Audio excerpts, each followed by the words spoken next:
आप देख रहे हैं आपका अपना सिटी चैनल। अनुष्का जी कैसे? तो बिफोर यू स्टार्ट बेसिक जैसा कि आपको विदित है, कल राष्ट्रपति मोदी द्वारा सेवा पखवाड़ा जो है NHM के द्वारा जो चलाया जाता है, उसके तहत एक सेवा पखवाड़ा नागरिकों की सुविधा के लिए लॉन्च किया गया है, जो ज़िला स्तर पे चंबा में 2 अक्टूबर तक चलेगा। इसमें 5 मुख्य बिंदु हैं, जैसे आयुष्मान भव है, ब्लड डोनेशन कैंप है, इसमें स्वच्छ भारत मिशन के तहत कुछ कार्य किए जाने हैं, ऑर्गन डोनेशन के बारे में बात की गई है। और मुख्यतः अगर हम इस पर बात करें 5 बिंदुओं पे, तो आयुष्मान भव हमारा मेन फोकस है। आपको पता है आयुष्मान भारत कार्ड के तहत फ्री इलाज जो कुछ इम्पैनल्ड अस्पताल हैं चंबा ज़िले में, वो इलाज किया जाता है।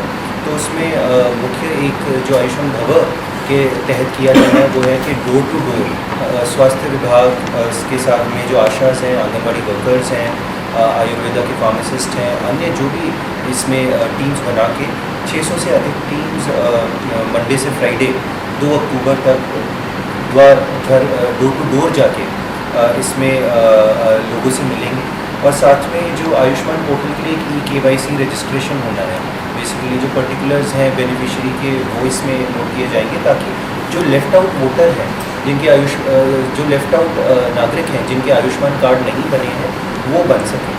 साथ में इनका एक सभी का इस समय अवधि में, इस दौरान जो लेफ़्ट आउट भी हैं बेनिफिशियरी और जो अन्य भी हैं, आभा ID जनरेट होना है। आभा ID के तहत किसी भी पेशेंट का जो मेडिकल हिस्ट्री है वो किसी भी स्वास्थ्य संस्था में मिल सकता है। तो एक अस्पताल गए, उसके बाद दूसरे अस्पताल जाते हैं, चाहे उसकी वैक्सीनेशन है बच्चे की या अन्य जो भी मेडिकल हिस्ट्री है, वो उस आभा ID से सारा रिकॉर्ड किया जा रहा है, और वहाँ पे उनको इलाज करने में ताकि सहूलियत हो सके और अपना मेडिकल रिकॉर्ड हर जगह ले जाने की आवश्यकता नहीं। तो एक आभा ID भी जनरेट होना इस समय। जो नॉन कम्युनिकेबल डिजीज़ रहते हैं, जिसमें डायबिटीज़ है, हाइपरटेंशन है, ओरल कैंसर, ब्रेस्ट कैंसर, इसकी भी स्क्रीनिंग की जानी है। एक्टिव केस फाइंडिंग जो TB और लेप्रोसी की समय समय पे स्वास्थ्य विभाग द्वारा की जाती है, वो भी उस दौरान करनी है। साथ में अन्य मुख्य बिंदुओं की अगर हम बात करें, तो इस दौरान जैसे कि हमने बोला ये सेवा पखवाड़ा है, तो इसमें हेल्थ मेला, हमारे जो हेल्थ एंड वेलनेस सेंटर बोलते हैं, इसमें 45 PHC हैं, 55 हेल्थ सब सेंटर हैं। ये हेल्थ एंड वेलनेस सेंटर के नाम से जाने जाते हैं। ये 100 total health and wellness centre हैं, जिसमें 4 तारीखों को, वो हो गई 23 और 30 सितंबर, और साथ में 7 और 14 अक्टूबर। तो यहाँ पे इन 100 संस्थाओं में हेल्थ मेला लगेगा, जहाँ पे स्पेशलिस्ट सेवाएँ भी दी जाएंगी। साथ में हमारे 5 आदर्श स्वास्थ्य संस्था हैं। ये है CHC Sahu, CH Tissa, CH Kihar, Bharmour और चुवाड़ी। तो इसमें भी अलग अलग तिथियों में ये स्पेशलिस्ट डॉक्टर की जो टीम्स हैं, हमारे सारे जितना भी स्वास्थ्य का महकमा है, वहाँ से स्पेशलिस्ट यहाँ पे एग्जामिनेशन के लिए, स्क्रीनिंग के लिए जा पाए, ताकि जो भी अगर किसी को कोई दिक्कत है और आगे जाके वो अन्य बेस्ड ऑन जो डॉक्टर का वैल्यूएशन है, असेसमेंट है, उसके बाद आगे भी हो जा पाए। अगर मैं इनकी तिथियाँ आपको बता पाऊँ, तो CHC साहू में 23 सितंबर को, CH तीसा में 30 सितंबर को, CH किहार में 4 अक्टूबर को, CH भरमौर में 14 अक्टूबर को, और CH चुवाड़ी में 30 सितंबर को। इन सारे आदर्श स्वास्थ्य संस्थाएं जिनको बोला जाता है, वहाँ पे सेवा दी जाएगी। साथ में ताकि हम ज़्यादा से ज़्यादा लोगों तक आयुष्मान भारत, हिम केयर, ये जो जितनी भी स्वास्थ्य वाली स्कीम है, जहाँ पे मुफ्त इलाज और अन्य चीज़ें सुविधाएं दी जाती हैं, इसके बारे में ग्राम सभा में और अर्बन वार्ड सभा में वहाँ पे लोगों से चर्चा कर पाए। तो एक खास ग्राम सभा जो 2 अक्टूबर को हर वर्ष होती है, तो उसमें ये एक पहलू रखा जाएगा। तो आयुष्मान ग्राम सभा के नाम से इसमें भी इन सारी बातों के बारे में लोगों से, जो रेजिडेंट्स हैं ग्रामीण और शहरी इलाकों के, उनके साथ चर्चा भी की जाएगी। साथ में अगर हम ये सेवा पखवाड़ा की बात करें, तो ब्लड डोनेशन इसका, जैसे मैंने बोला, इसका एक पहलू है। ये 26 सितंबर को चंबा में एक ब्लड डोनेशन कैंप स्वास्थ्य विभाग द्वारा किया जाएगा, जिसके लिए मेरा अनुरोध है सभी नागरिकों से कि बढ़ चढ़ते आगे आएँ, ताकि जिनको मेडिकल इलाज में के दौरान उनकी आवश्यकता होती है, वो उनकी सुविधा हो सके। स्वच्छ भारत मिशन के तहत भी जो हमारे स्वास्थ्य संस्थाएं, सारी स्वास्थ्य संस्थाएं, वहाँ पे टोबैको फ्री पंचायत के बारे में काम किया जाएगा। जो हमारे जो टॉफ़ी के बारे में पहले काम हमारा चल रहा है, टोबैको फ्री एजुकेशन इंस्टीट्यूशन, उसके तहत इसमें काम चलेगा। और जो अस्पताल हैं, जैसे आपको पता है, जो कोई भी मेडिकल इंस्टीट्यूशन है उसमें कुछ बायोमेडिकल वेस्ट को लेके और स्वास्थ्य और स्वच्छता रखना आवश्यक होता है, ताकि उससे भी कोई बीमारी ना फैले। उस पर भी खास एक हमारा मुहिम चलेगी। साथ में कायाकल्प की असेसमेंट होती है, वो भी सभी स्वास्थ्य संस्थाएं में। हमारा इस पखवाड़े में, सेवा पखवाड़े में, ये भी एक मुहिम है स्वास्थ्य विभाग की कि बढ़ चढ़ के लोगों से आग्रह करें कि ऑर्गन डोनेशन करें।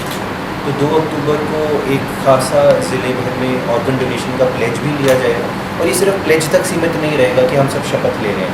हम इसके दौरान ये भी कोशिश करेंगे कि ज़्यादा से ज़्यादा जो वेबसाइट है उसमें अपने पर्टिकुलर्स देके ऑर्गन डोनेशन के लिए प्लेज करें, ताकि जो कोई ज़रूरतमंद है उसको कोई फ़ायदा हो सके। ये सेवा पखवाड़ा की मुख्य तौर पे रूपरेखा थी, और हम यही चाह रहे थे कि हम सब मिलके आपसे, आपके समक्ष ये साझा करें, ताकि ज़्यादा से ज़्यादा लोगों को इसके बारे में जानकारी मिल सके।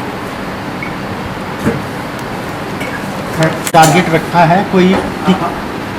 चलो आईडी की बात की जाए, जहाँ पे कनेक्टिविटी का इशू होगा वहाँ किस तरह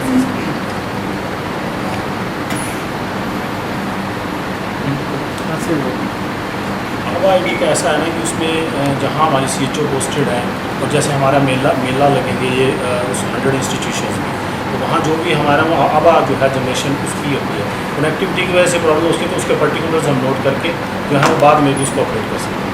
तो हमें ज़रूरी नहीं है कि वो वहीं पे उनके साथ ही करना, बस पर्टिकुलर्स हमारे कैप्चर होने ज़रूरी हैं। और कईयों के आयुष्मान भारत कार्ड्स बने भी हुए हैं, तो वो बैकेंड पे ही उनके ID होते हैं। अच्छा सर, कोई टारगेट रखा है कि इतने लोगों को इस योजना के तहत बेनिफिट मिलेगा? जो जैसे हमारा आयुष्मान कार्ड है, हमारी जो एलिजिबल फैमिलीज हैं वो है 50,000 के करीब, और अभी एट प्रेजेंट हम 37,000 के करीब जो है तो कवर कर चुके हैं। तो 13,000 के करीब जो फैमिलीज हैं, मीन्स अगर मल्टीप्लाइड बाय 4 भी करें एक फैमिली में, तो जितने जो बचे हैं हमारे 2.5-3 लाख के करीब, वो कवर करने हैं। तो ये हमारा टारगेट है। सेंट्रल स्पॉन्सर्ड स्कीम्स को किया जाएगा कि स्टेट का?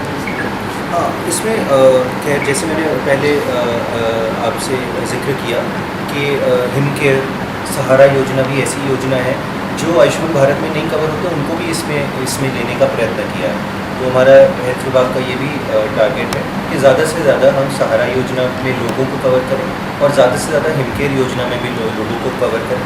और आने वाले समय में हम आपके माध्यम से और सोशल मीडिया के माध्यम से हम ये पब्लिसाइज भी करेंगे कि हिमकेयर की क्या एलिजिबिलिटी है, सहारा की क्या एलिजिबिलिटी है, क्योंकि ये कंटिन्यूस ये स्कीम्स चली हुई है और समय समय पे लोगों तक जानकारी पहुंचाना ज़रूरी है।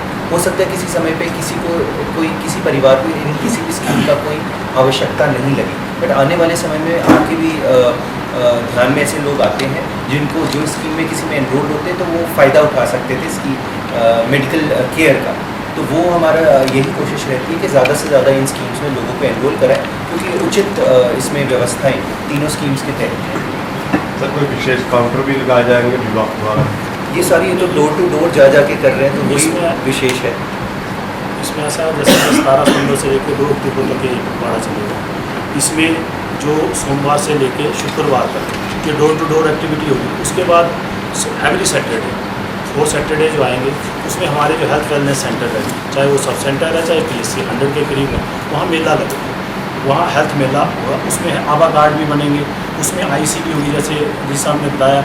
उसमें जो हम हिमकेयर के बारे में बताएंगे कौन एलिजिबल है कौन नहीं है, सहारा में कौन लोग एलिजिबल हैं कौन नहीं है, और बाकी जो हमारे पास जो है लिस्टें आ गई हैं जिनके जो लेफ़्ट आउट हमारे जो आयुष्मान कार्ड जिनके बनने हैं, तो हम वो पंचायत लेवल तक पहुंचा देंगे। साथ में हम अपने आशा वर्कर और हमारे BMOs तक भी लिस्टें चली जाएंगी, तो आशा जाके उनका घर जाके जो है वो ये जनरेट करेंगे। ये सर, जो छूट गए थे जैसे डॉक्टर साहब ने बताया 2-2.5 लाख, उसके क्या कारण हैं और उस पर क्या समीक्षा करके आप कैसे उसको टारगेट को पूरा किया? उसमें ऐसा है कि पहले भी हम इसके बारे में काफ़ी, ये तो एक्चुअली हमारे कुछ एम्पैनल्ड हॉस्पिटल है वहाँ बनता है कार्ड, या फिर लोक मित्र केंद्र में। तो कई जगह ऐसा भी देखा गया कि जैसे जिसको जब जरूरत पड़ती है वो कहता है कि मैं जाके हॉस्पिटल जाऊँगा, उसी टाइम मैं कार्ड बनाऊँगा और फैसिलिटी ले दूँगा। इस तरीके लोक मित्र के अंदर जाना लोग पसंद नहीं करते हैं और हम उनको मोटिवेट तो करते हैं, पर उतने मोटिवेट अब इसलिए सरकार ने ये सोचा कि घर घर जाके उनका जो डाटा कलेक्ट किया जाए और उसको उनके घर पे ही जो जो आयुष्मान कार्ड है वो बनाए, गोल्डन कार्ड बनाए। इसमें मैं आपको ये बताना चाहूँगा, जो कोई मेडिकल असिस्टेंस या असिस्टेंस के लिए लोग या पेशेंट आते भी हैं किसी भी अधिकारी के पास, तो हमारा उनको हेल्प करने के अलावा ये भी एक चेष्टा रहती है कि उनको हम सहारा योजना या हिमकेयर योजना या आयुष्मान भारत जिसमें वो एलिजिबल है उसमें एनरोल भी साथ साथ कर लिया जाए। कई बार ऐसे होता है उनके पास जो बेसिक से डॉक्यूमेंट कार्ड जैसे आधार कार्ड या जो इनका आइडेंटिटी प्रूफ होता है, ऐसी चीज़ें नहीं होती तो हम उनको परस्यू भी करते हैं ताकि ये आगे उनकी एनरोलमेंट हो जाए।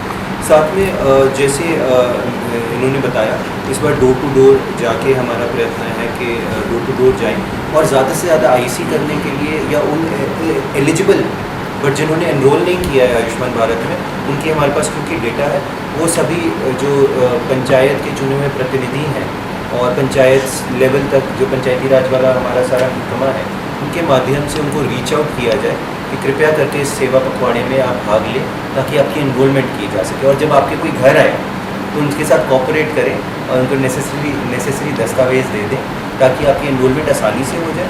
और देखिए कोई बीमारी है या कोई ऐसी स्वास्थ्य की दिक्कत है वो बता के नहीं आती है, तो अगर हम एनरोल्ड हों साथ साथ तो वो आगे आने वाले समय में भी बहुत बेनिफिट देती है। अच्छा सीमा साहब, एक सहारा का बड़ा जिक्र किया जा रहा है, तो मैं इसलिए पूछना चाह रहा हूँ क्योंकि सुना है कि उनके साथ जो भत्ता मिलता है बड़े टाइम से चंबा में नहीं मिल पाया है, तो एनरोल तो हो रहे लेकिन जब मिलेगा नहीं तो फिर फ़ायदा क्या है? मिल रहा है भत्ता, क्योंकि पहले ऐसा था कि ये जो भत्ता था हमारे से रिलीज किया जाता था। अब ये 1 अप्रैल ऑनवर्ड जो है ऑनलाइन जो है हमारा अप्रूव करके उनके सिर्फ बीमा सोसाइटी शिमला में चले जाता है, वहाँ से इनका भत्ता रिलीज होता है। कुछ का भत्ता रुकने की बात जाता है, डी साहब ने मेरे ध्यान में लाया था, एक का भत्ता रुका था तो उन्होंने अपना लाइफ सर्टिफिकेट जो अपलोड नहीं किया, तो टाइम टू टाइम उनको कम्युनिकेशन चली जाती है ऑनलाइन, भी आपका ये डॉक्यूमेंट जो है वो अपलोड नहीं है, तो आप अपलोड करते ही उनका जो है जो सारा जो पैसा है वो रिलीज हो जाता है, उनके अकाउंट में सीधा चला जाता है। ठीक है, देखिए अरुण साहब के माध्यम से इसका एक डेट बाय शेड्यूल जिस तरह जो हमारी एलिजिबल फैमिली